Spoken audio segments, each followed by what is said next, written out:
শীতের দিনে গরম গরম আলু ফুলকপির ঝোলের সাথে ডিমের এই তরকারিটা কিন্তু খেতে অনেকেই পছন্দ করে। এর জন্যই আমি প্রথমে ডিমটা সিদ্ধ করে রেখে দেবো।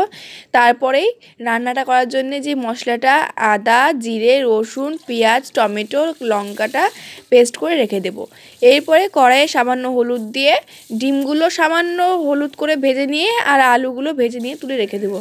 এরপরেই ওই তেলের মধ্যে ফুলকপিগুলো আগে থেকেই গরম জলে চুবিয়ে রেখেছিলাম যাতে পরিষ্কার হয়ে যায়। তারপরে ওই ফুলকপিগুলোকে ভালো করে ভেজে নিয়ে তেলের মধ্যে শুকনো লঙ্কা তেজপাতা জিরে ফোড়ন দিয়ে উপর থেকে পেঁয়াজ কুচি টমেটো কুচি মশলা বাটা পরিমাণ মতন লবণ সামান্য একটু চিনি আর হলুদ দিয়ে ভালো করে ফুলকপি আলুগুলোকে দিয়ে মশলার সাথে ঢেকে ভালো করে কষে নিয়েই উপর থেকে ওই সিদ্ধ করে রাখা ভেজে ডিমটা দিয়ে পরিমাণ মতন জল দিয়ে নেব।